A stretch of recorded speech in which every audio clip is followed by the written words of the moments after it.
So, what did you miss at Jubilee today? Well, you missed the first Sunday of Lent. You missed huge slabs of snow and ice falling off the roof and creating thundering sound effects all through the service. Really wished I'd been preaching fire and brimstone. It would have been perfect. You missed the young people inviting us to journey at the beginning of the service, which we're going to do every Sunday through Lent, as as they talked about the desert, and we were invited into the desert and on to our journey.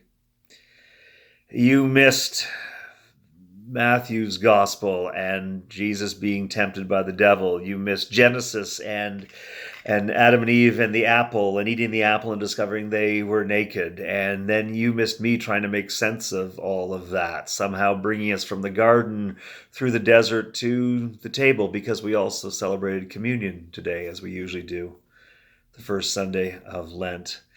So that's what happened today. It happened with music. It happened with community. It happened with us keeping our hands in our pockets, doing our best not to shake hands and yet still greet each other face to face, eye to eye, nodding, bowing. It was a wonderful day. We wondered together the whole story of Adam and Eve and the garden, and why it isn't science, but it is descriptive of the way we live in our lives, that we don't live in a garden where we can just say, well, God will take care of everything. We live in a world where we have the knowledge of good and evil, and we make choices, and we therefore have consequences, and we are vulnerable. Like, when you discover that you're naked, my gosh, it's a vulnerable place to be. Life is vulnerable. We noted that as much as we like to think that God punished Adam and Eve by throwing them out of the garden, God also went with them. They were not abandoned by God. God was with them out in the real world. That doesn't sound like a punishment. That sounds a little bit like a graduation. That sounds a little bit like, I don't know, the real world that we live in, where we decide between good and evil. We make decisions. We live with the consequences. We have pain and we have joy, and God is with us. That took us into the desert with Jesus, and confronted by the devil, Jesus is tempted.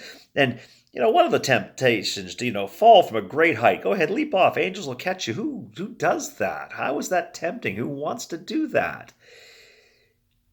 And then we realize that temptation is, in a sense, to let God just take care of everything. They'll jump off as if there's no consequences. But we don't live in the garden anymore. We live in community with each other and with God, and so we're not going to just leave it all to God. The devil tempted Jesus and said, you can rule all of this. Just worship me just a little bit.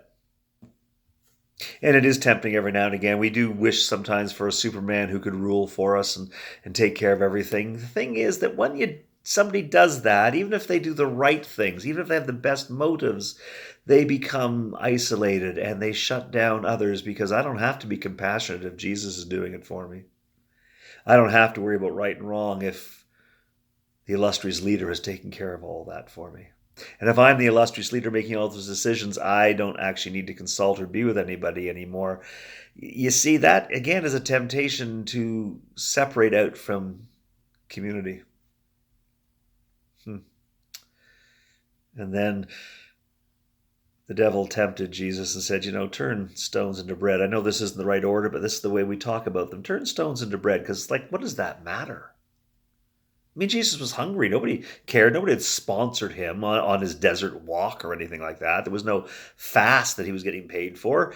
Nobody would have been hurt. Nobody would have noticed. And yet Jesus doesn't do it because Jesus was led into the desert to confront the devil. Jesus went there looking for this confrontation. And he says no, because, I don't know, 1,000 reasons perhaps, but the one we talked about today is because one defiant act in the face of evil, one stand for justice, even if nobody notices, even if it doesn't seem to make any difference at all, does make a difference. It draws us into community. It keeps us from being alone. It provides an example for others, but more than that, it reminds us that the little things that we do matter because we're not alone. We are with God. Little things matter. That's the kind of stuff that we talked about today. And we sang. And we came to the table and we celebrated Jesus' brokenness and Jesus' life poured out for others, even as we embraced our brokenness and imagined that we could pour ourselves out for others too. It was a really good day, and I'm sorry you weren't with us, but I hope that you'll be with us soon. Until we get to see you, know that you're not alone. Know that what you do matters. Know that we miss you. God bless.